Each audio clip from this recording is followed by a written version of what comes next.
சிவராத்திரி அன்று 4 கால பூஜை என்பது மிகவும் முக்கியமானது. அந்த 4 ஜாமம் என்பது மாலை 6 மணி முதல் மறுநாள் காலை 6 மணி வரையான காலகட்டமாகும். மாலை 6 மணி முதல் இரவு 9 மணி வரை முதல் ஜாமம், இரவு 9 மணி முதல் நள்ளிரவு 12 மணி வரை இரண்டாம் ஜாமம், நள்ளிரவு 12 மணி முதல் முற்பகல் 3 மணி வரையானது மூன்றாம் ஜாமம்.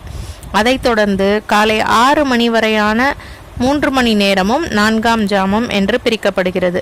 இந்த 4 ஜாம பூஜை மற்றும் அதன் பலன்களை பற்றி பார்ப்போம். முதல் ஜாமத்தில் பிரம்மதேவன் சிவனை பூஜிப்பதாக ஐதீகம். இந்த நேரத்தில் சிவபெருமானை ரிக்வேத பாராயணம் செய்து வழிபட வேண்டும். இதனால் ஜனன ஜாதகத்தில் உள்ள கடுமையான விதிப்பயன்கள், ஜாதக ரீதியான தோஷங்கள் அனைத்தும் நீங்கும். பிறவா நிலையை அடைய முடியும். இரண்டாம் ஜாமத்தில் மகாவிஷ்ணு சிவபெருமானை பூஜிப்பதாக ஐதீகம். விஷ்ணுவுக்கு உகந்த திருவோண நட்சத்திரம் இந்த சிவராத்திரி நாளில் கூடி வருவது புண்ணியம் தரவல்லது.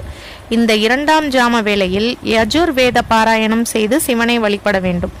இதனால் வறுமை, கடன் தொல்லை, சந்திர புக்தி நடப்பவர்களுக்கு மன உளைச்சல் குறையும்.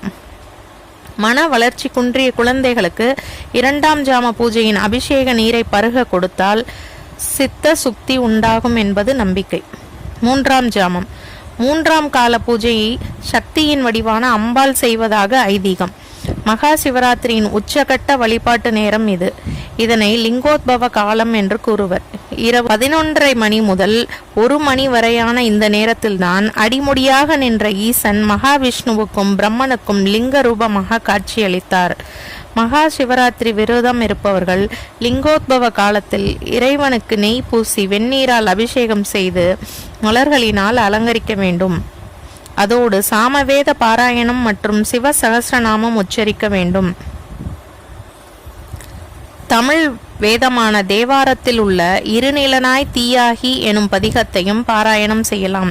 இதனால் சகல பாவங்களும் நீங்குவதோடு எந்த தீய சக்தியும் அண்டாது சிவசக்தியின் அருள் நம்மை காக்கும். 4ஆம் ஜாமம் 30 முக்கோடி தேவர்களும் முனிவரும் ரிஷிகளும் பூதகணங்களும் மனிதர்களும் அனைத்து ஜீவராசிகளும் 4வது காலத்தில் சிவபெருமானை பூஜிப்பது ஐதீகம். பொழுது புலரும் அதிகாலை வேளையில் அதர்வன வேத பாராயணம் செய்து சிவனை வழிபட வேண்டும். இதனால் நம் நியாயமான கோரிக்கைகள் அனைத்தும் நிறைவேறும். இல்லறம் நல்லறமாகும். ஓம் நமச்சிவாய.